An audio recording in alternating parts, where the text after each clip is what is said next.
aware why n'abantu abatukubira kusaba musanvu gw'ekiro. Those were just bogus. I don't know. I don't people omuntu asanyuka olw'okuba ekintu kyatuse ku alien skin. Teweeyibala nnyo kubanga naawe ogenda bw'otambula ebakuba akatayimbwa. Tuseke. Politics and lying shake hands like this. SC Media UG. Subscribe. Wesi muto ginagikozesa. Esi muto nagikozesa. No, olabe yange kati. Omanyi zino ngenda kulemerera ddala okukwata amasimu amanene. I think I'll be for Pro. Me, I can't live without a Pro Max. I see. A Pro Max. Though I want to get a Samsung, a pressing Eddie, Oppo. Samsung eja kutanya ne screen muchala. Ate Oppo yange yafa screen li ne ban charginga. Ne ban charginga. You want to get what Samsung? Samsung njagala 21. Ebijja kubanga nyambako. Naye nga tukwaniriza ku atop with SC Media Uganda man Ndoboozi na bulime Esther. Thank you so much. Wampya kweno channel, please subscribe, liking and commenting. Cubs Nation. What nengo linge basi. Siva, I'm just trying to feel the cool breeze. It's a beautiful weather out here. Yeah. I think also my eyes have an issue. Nina ango zisa tunula munyo. I have to dim a bit. Ngenda kwetu go. Nga jafuna kati omusajja ndabo nyinyi. Banango omusajja wanga njagala bana mmwe. Anjagala nnyo nange mwaga simwinaako buzibu. My baby loves me. Kati nsereza abantu tebaddamu kukwana. Esasa kati bwaddamu kusaba namba sigibawa. Anetta. No, don't. I mean, give them, you know, it has actually, usually when you're giving people the number, you don't think that someone wants to vibe you. You're thinking someone wants to get business. Matildah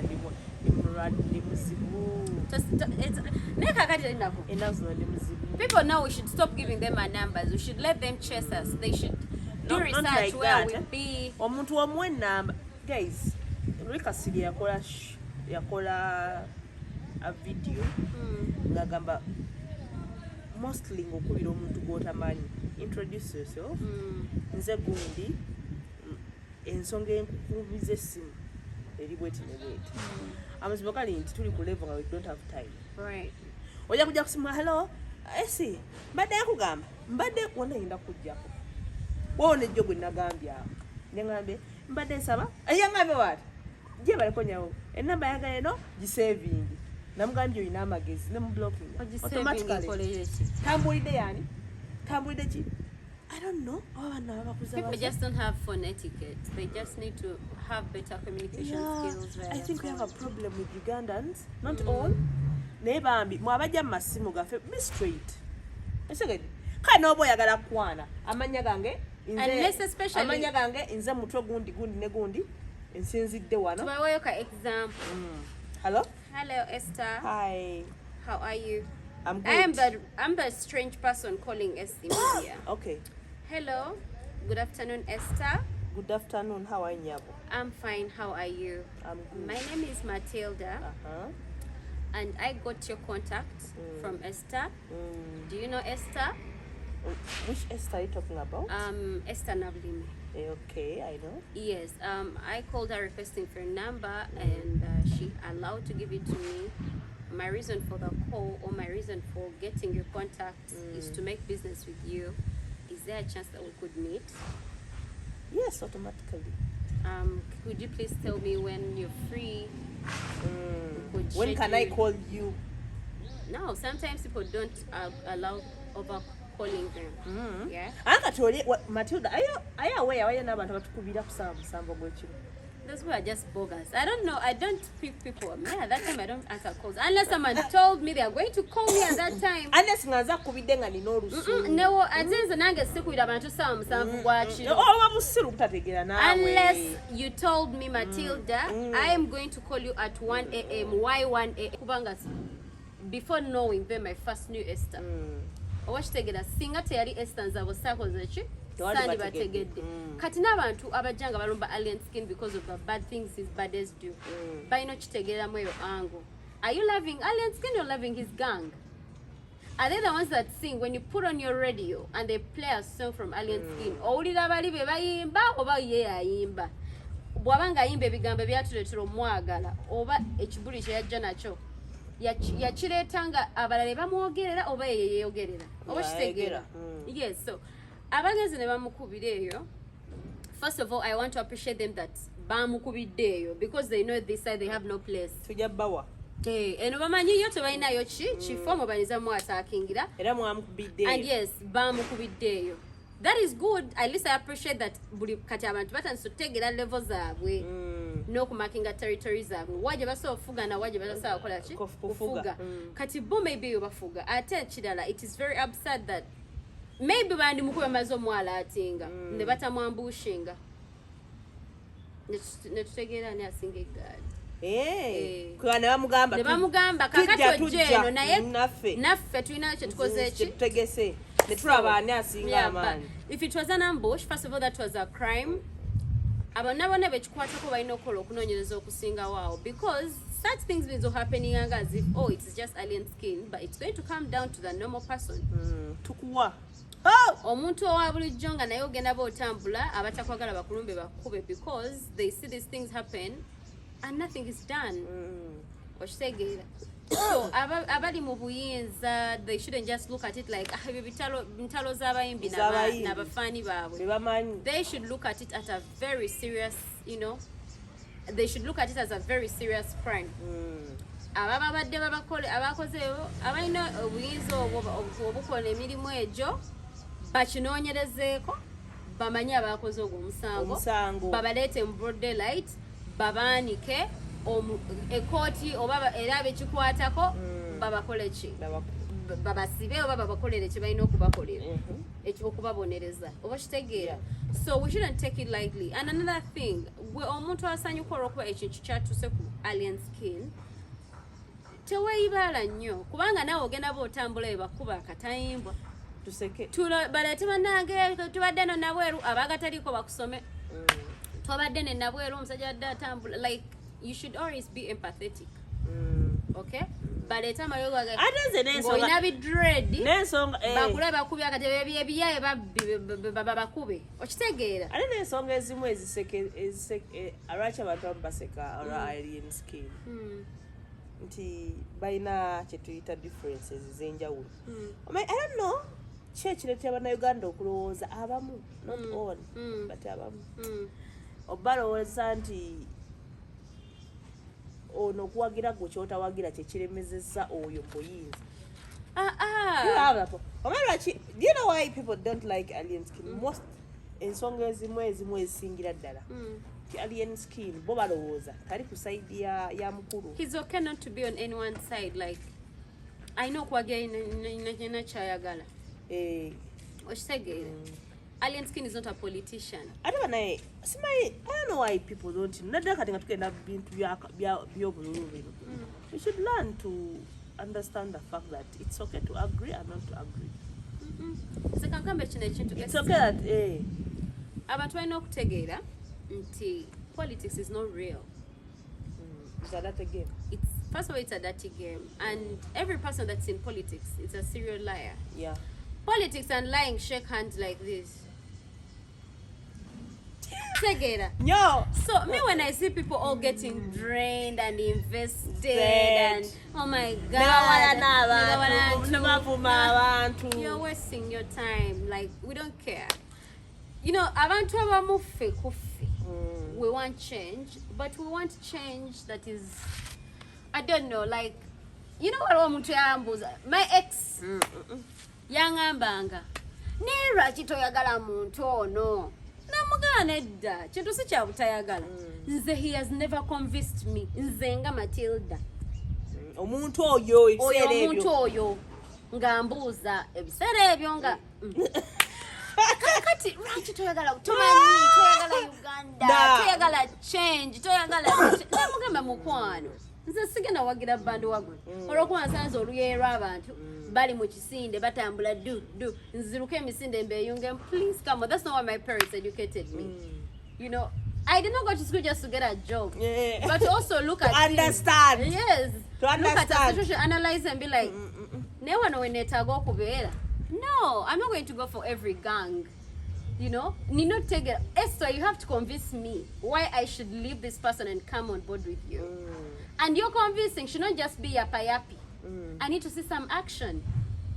Actions speak louder than words. Obugambo buno babutuliza kuva mu P1, but people do not take work seriously. Like education. Our kakati maybe government wetu nojitabukira nti mutu somesa ebintu. Naye tubitegeera.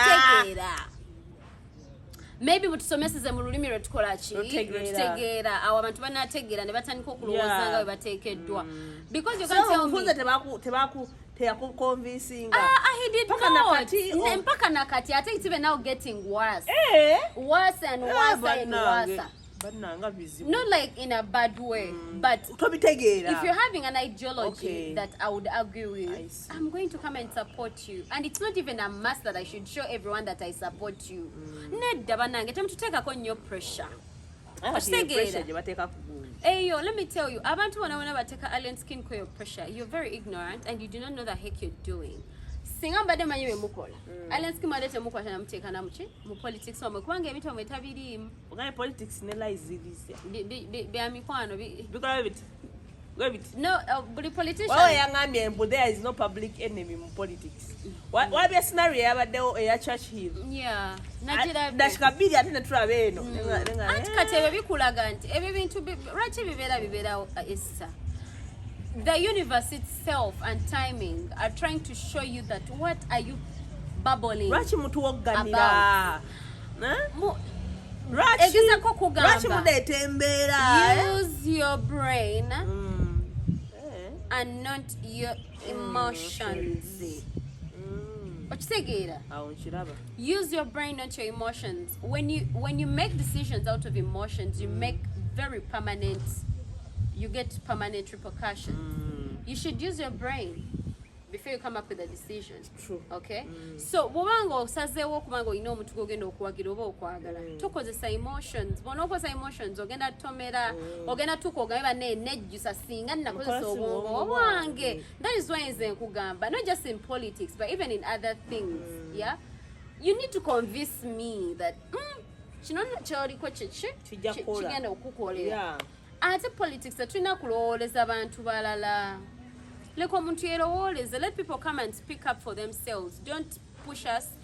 Don't help us make decisions. We have our own heads and our own intentions. Because ate pe tugambye kulwana. Waliwo ekintu ekyo mutaddaanagane these people are not serious. They are not, and that thing only shows how idle they know we that are. you guys should focus. People should focus. Alien skin is not your problem. He's not by the way, he's not. First of all, your the person problem you're fighting is the other big man. The president of this country. I don't even want to say he's the problem because he doesn't stay in anyone's house, okay? There are people that we stay with in Uganda. Anyway, no, let me tell you, me, I feel bad when we make, okay, it doesn't make sense when we make our misery another person's, okay, how should, kanchoge mu Uganda chinkwasa ennaku inza okutandika oga nti Esther mbonaabona lwakubanga gwe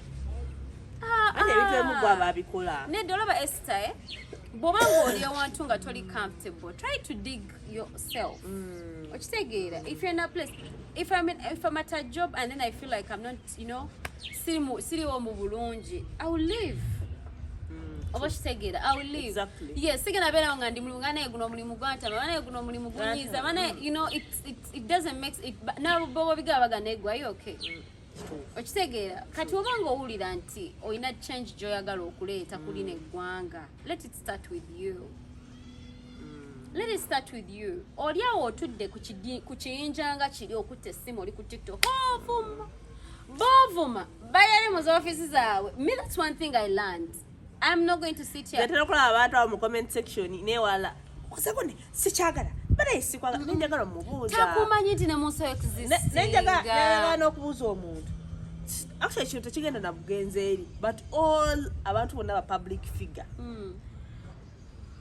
bannayuganda abamu bafuna private accounts bwabwe abamu balina private accounts abamu balina accounts zaabwe teziri mu private buli muntu naye yasobola okujja sikwagala ene njagala babuza omuntu gw'otayagala gwe wali okitewoozezzaako nti gw'oba tomwagala yakwagala nedda ekyokwagala kireke alowooza do you think they know you even exist?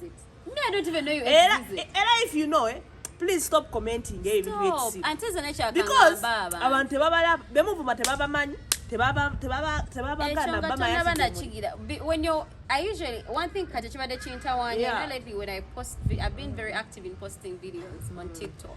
Nagendako mu break na commenting a video you were posting like months ago. I'm always like, why don't you first look at the date when this video was posted and see whether your comment still makes sense, whether it still has relevance. Ogenda commenting ku video nze genera biranti najikola no jikola. Okitegeera like tugezengako nnyo okudu. Me when I'm scrolling through my TikTok, I always look at when was this thing posted? Yes, bwendaba nga bagipostinga ayaego eyo yitawo buyisi a month ago eyitako buyisi maybe a week maybe 2 weeks but a video ya 2 months ago abantu twagala tubakakase biringa bintu bibiri. Do not waste your time. Guno omulembe gwe tulimu opportunities tulina mpitirivu nnyo. We have a lot of opportunities, so it's not right you to waste your time naddala ng'olumba abantu botamanyi abatakumanyi otekawo ekibeera abantu badaihads simanyi badaihads bagundi ne diehard otomanyi nze nina badaihads abajjawo mu comment section yange nengambala banno bano naye we nakola ku live nengambala ku live ya dash nze tewaliwo omuntu wa nze kati kigenda njagamba gambe mu bannayuganda abandaba omuntu yekasobola okunkanga ali ogwo oyo ansuza ndiisa kubanga nsuza alinza okunfumita ekiro nga nkoze nebase oba neza okuddayo ewaka nagana okunzigulira nensula ku kabalaza naye ng'oba omanyi let me tell you bw'obanga omanyi kale ndowooza kale omuntu ayinza okuntiisa mbulamu bwa like nentya nnyonnyo that could be my son like okitegeera my son ate maama wo mama wange naye alina bba wamwagala alina n'abaana b'abalala. Yes, Esther, my mother, like respectfully, I love my mom with all my heart. Okay, but naye tankanga nnyo okitegeera kubanga bwantiisa nanga gwa mwana gwejjebejje ngamba okay bye ngansooka nebeerako ewange oba okitegeera omwana wange yalinza okunkanga nanga mami nze nja kwekola ekyamu nentya nnyo nengamba oh my god first of all I have only one baby kati ngenda kukola nti this is my only hope I live for this human being naye gwe oli ku TikTok simanya please ate ku TikTok TikTok wanonje kuba kati gobeera okwo ku TikTok ng'abaana ba nolaba olina omwana gwavuma ali mu kukola bizinesi ye omwana gwe bali babuulinga bambi atunda amasimu ge bamulaba bambi naye kimayi yeetya n'okwetya gw'oli awo tolina ka bizinesi k'otadde ku simu oli mukulumba bizinesi z'abanno oli n'atuna bwati mukamera ngenda tugenda kuba bizinesi yo paka wansi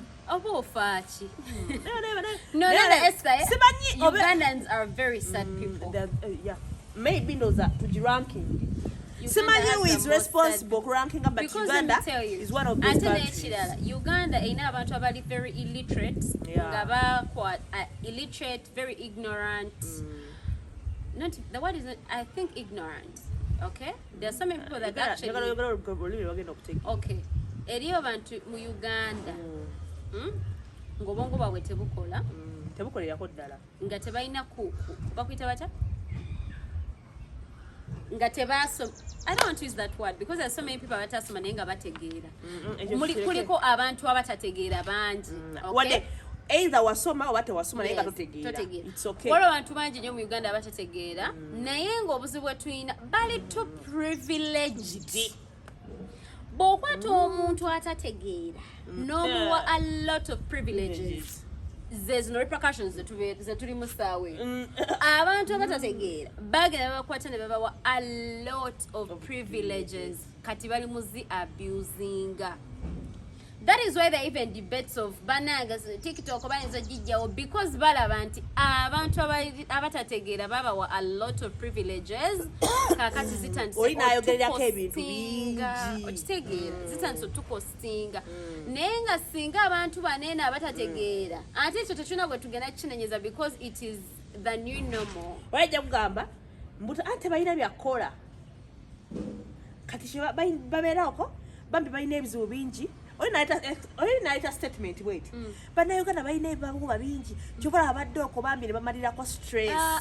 N'omutuuya nga tomutegeera. Teri muntu mu bulamu bwange anyizanga muntu adifendinga busirusiru. Ate abasiru bangi. Obusiru buba busiru. Ekifu kibeera kifu. Tokwata kintu kifu notandika kishuga kotinga. Okitegeera? Let a bad thing be a bad thing. Maybe we shall discuss it later. But let's all first know that this is bad. Okay? This is bad. N'ekintu ekyo ekyokulowooza nti ebizibu by'olina olina bitukuba. Efutwalwa kyabadde. Mumanye ebizibu bye tulina. Nga twabakuteera bateeka mu butebe bwaffe buno mulowooza musobubeera. You can't. Bonna be mulabaawo. Balina ebizibu. Ne people come oli kale alina business ku TikTok gwe n'oyagala ogikuba. Olwokuba oyina efutwa. It is so bad. Nze nabawana okuba business. Oyina akuba business y'omuntu ng'agifiirako. Waawo omukyala bamuyita papa mami gadgets waliwo ebiseera ebyo. Oyinga gatujja kuba business etwoleki. Oyina dda ku business ya mune ennaku ezo waliwo bayagala ogenda ewazuwena mu cakes. Dakika bbiri kati esaawa eno waliwo ab'ebizigo ebitambula awo. No, mu Uganda mulimu abantu bangi nnyo abagezezzaako okukola ebintu ebyabwe ne bigaana kati baba balabanga abantu they make the ones that are successful their enemy. That is why era nkugamba nti you cannot do anything oli nakulaba you cannot do anything to the president himself ng'oclaiminga mbu yakuleetedde embeera embi ng'osaana owala na Esther olw'okuba alina edduuka erisinga eriryo. You cannot Yes. So you mean you're going to tell us why you're suffering is because it's the president? Yeah, of course he has done his weird things. Okay? But you can't keep on blaming another person for your failures. Okay? You can't keep on blaming another person for... abantu tubalabaawo. Abantu munyiiga. Wamulaba abawala abanyirira ku TikTok nti bamalaaya. Lwaki temwetunda kale? When we are Bubasias, you can get. So to deal with that kind of negativity, let's appreciate people. Go abuze tulako wansi webuze. Emyaka gyomaze ngokola negativity obera mu comment section z'abantu ng'obagoma. Kikyo kisiza ku bulamu bwo. Nego tewebunya nti gwovuma buli lunaku n'oyagala omuteeka wansi. Tulabanga agenda yeeyongera ku endorsements ziri. Esther, going back to alien skin. I want people to understand that it is just his timing. Okay, you're not going to keep on putting that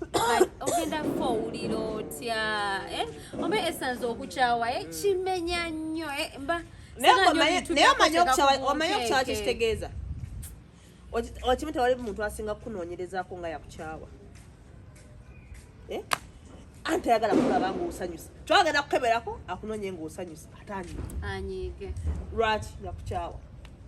So me I think you're wasting time.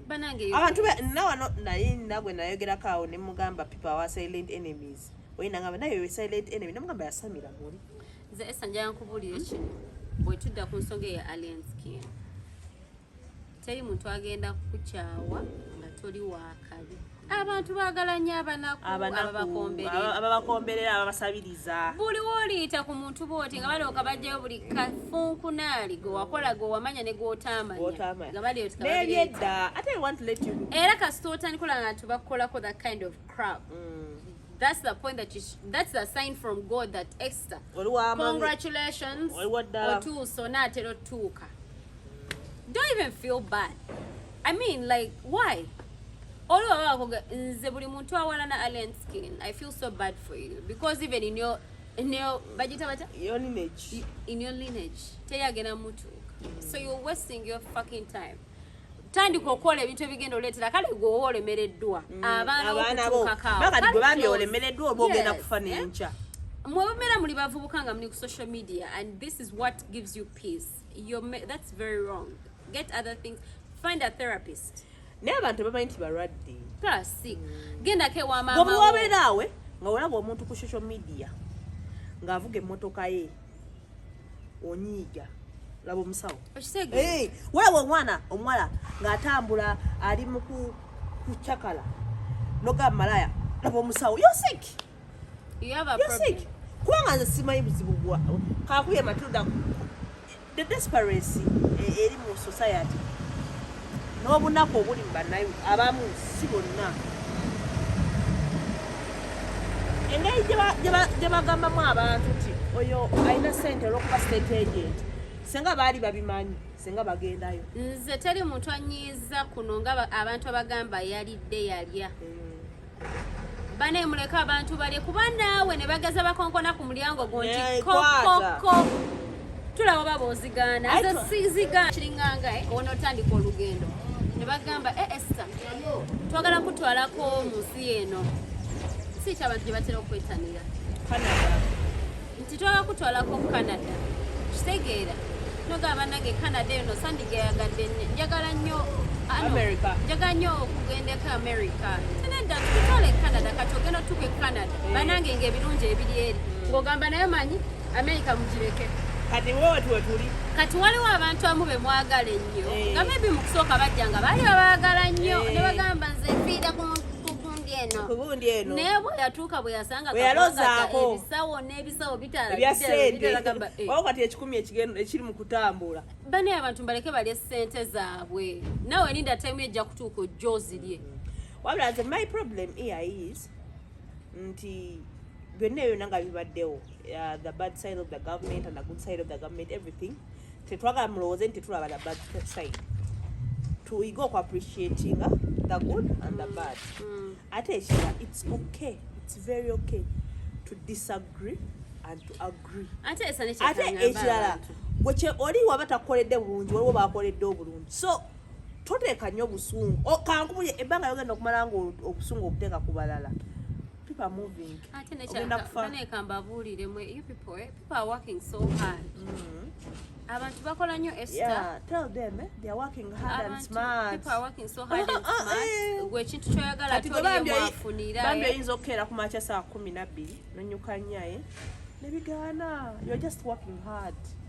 Some people work so hard but not smart. So mukole nnyo naye muteekeemu obwongo. So tubasibule. Bane tubagala nnyo bwe tuba tuna kye twogedde nga tekikwatagana na ndowooza zaabwe. We are sorry, we don't really care that much. But for those that really love us, we love you. And to Alien Skin, I love him and I wish him a quick recovery. And all the people that you are with. Point media smaina point media yansala bino ebikubo weebiti nzaato amaye simanyi nnyo kkomberera si bintu byange ebyo sibimanyi ebyo yansala ekikubo but I'm fully available.